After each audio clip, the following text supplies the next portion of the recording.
Halo Bapak Ibu, saudara-saudari sekalian. Bersama saya lagi Chandra Teja dari channel Kristen Ngakunya.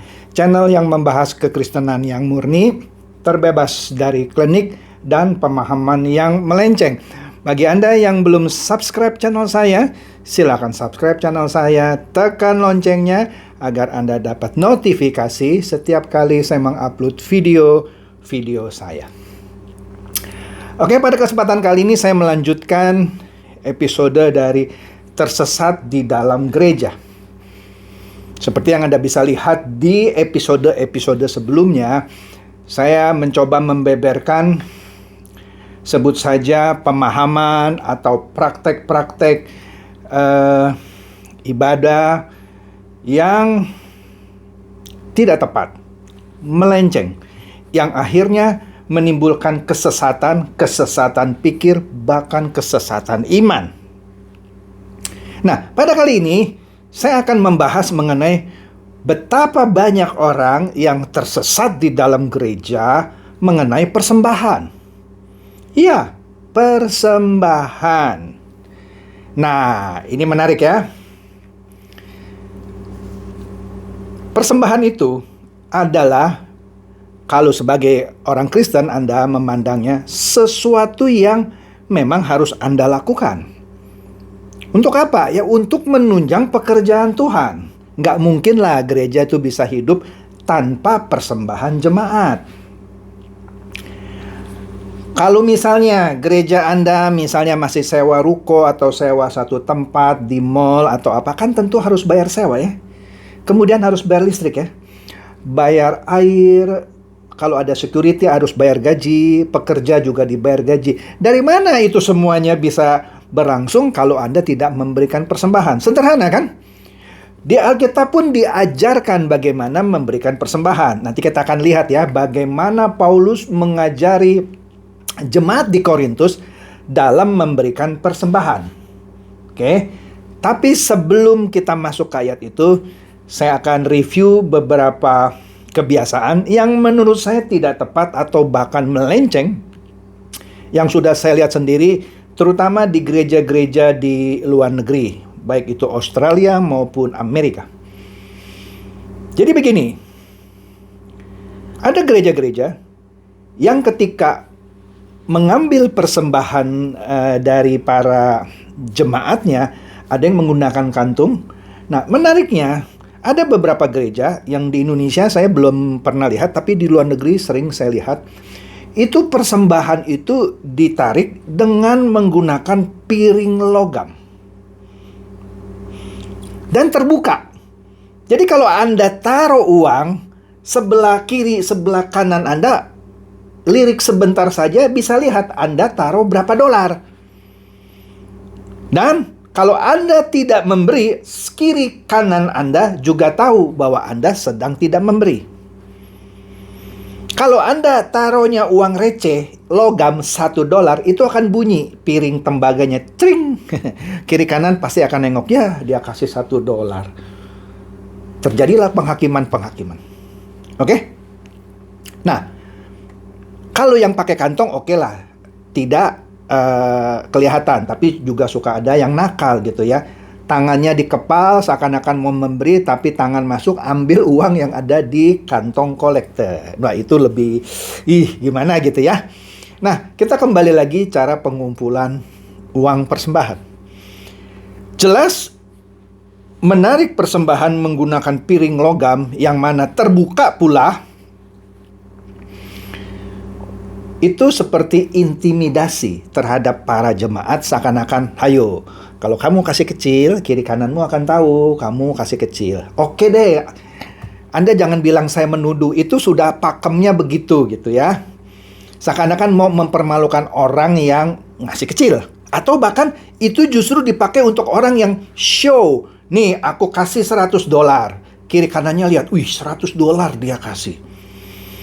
Tapi itu juga akan menjadi intimidasi buat orang yang nggak mampu, yang cuman kasih $2, $5. Atau bahkan menjadi intimidasi hebat bagi orang yang datang mau dengar firman, tapi datang saja harus jalan kaki atau nebeng orang, dan dia tidak punya uang untuk dipersembahkan. Bahkan entar makan siang sehabis ibadah pun dia bingung mau makan apa, sehingga dia tidak bisa memberi. Ketika itu piring dilalukan begitu, orang akan lihat juga kan.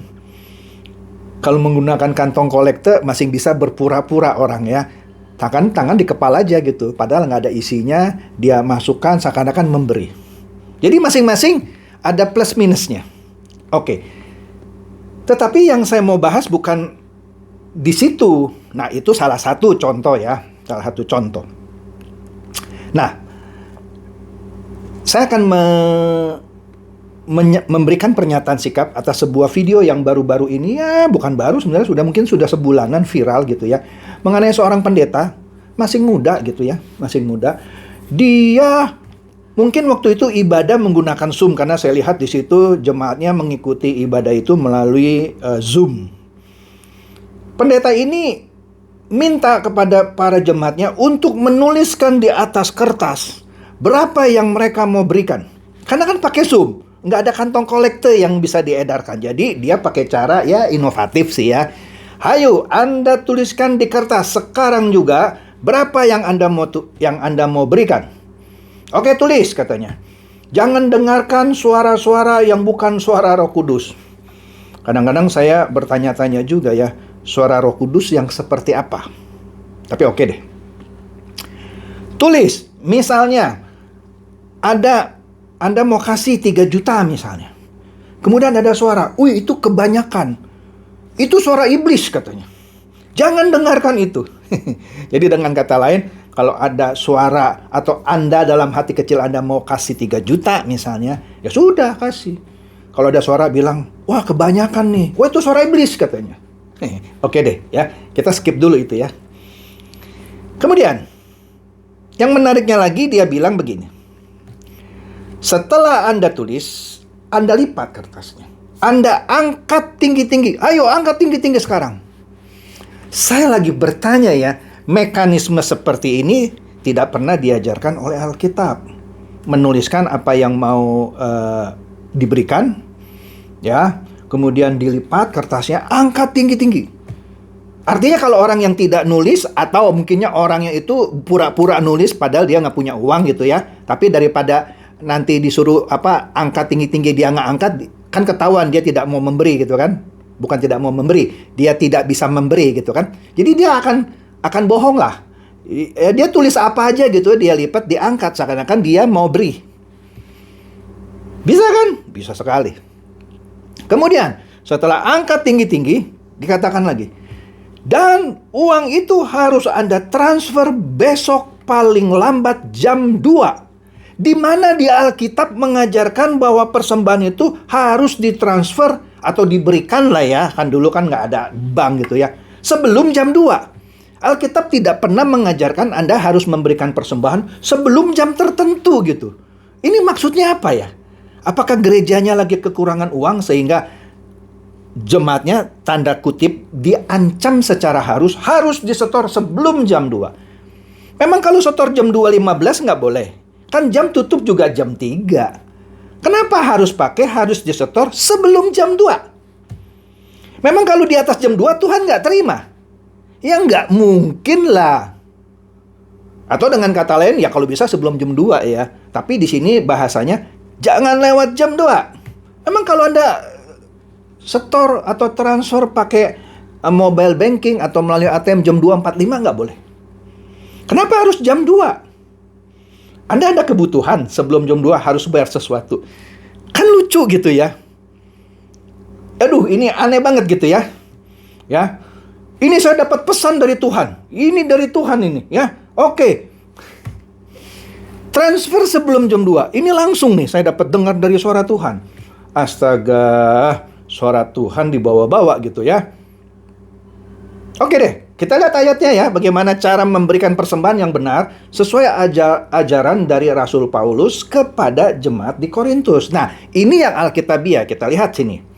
2 Korintus 9 ayat 7. Hendaklah masing-masing memberikan menurut kerelaan hatinya. Jangan dengan sedih hati atau karena paksaan. Sebab Allah mengasihi orang yang memberi dengan sukacita.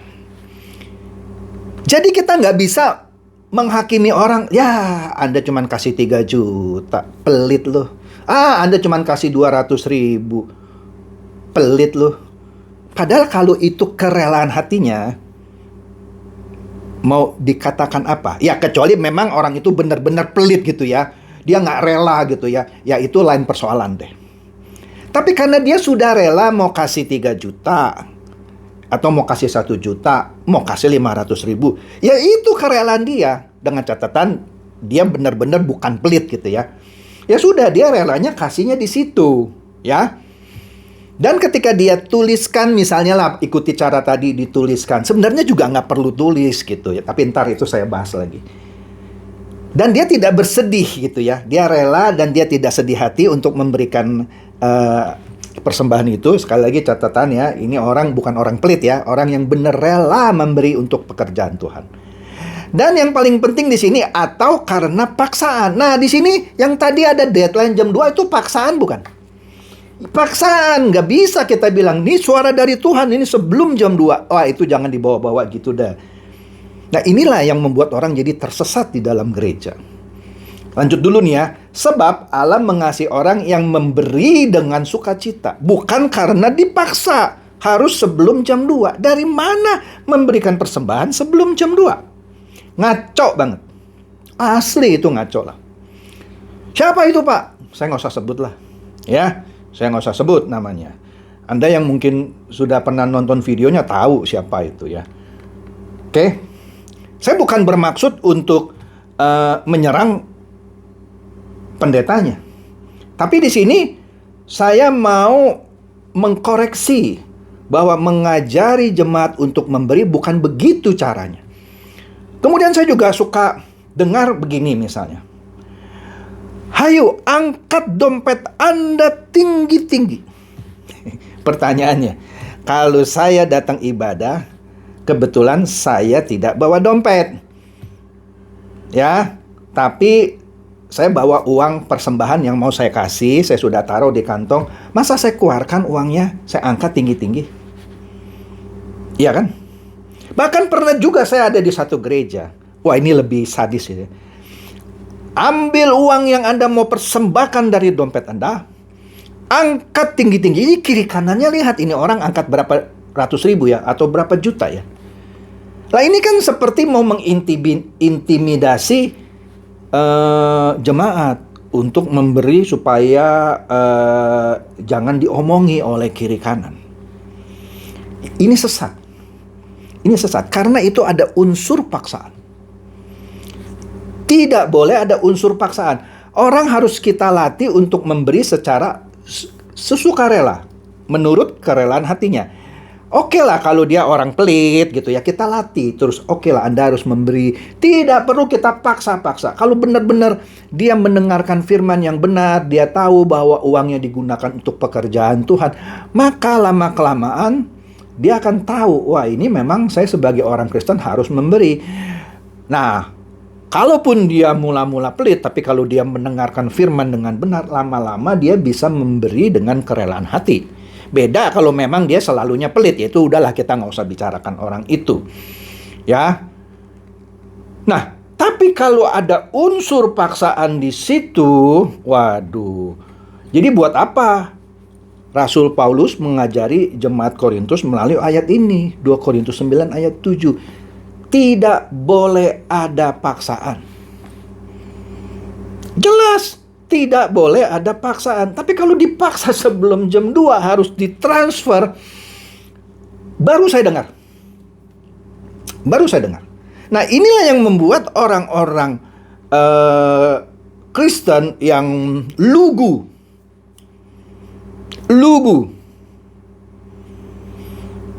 Jadi mengaitkan bahwa persembahan yang baik itu harus ditransfer sebelum jam 2. Padahal urgensinya apa itu? Harus ditransfer sebelum jam 2. Kecuali begini.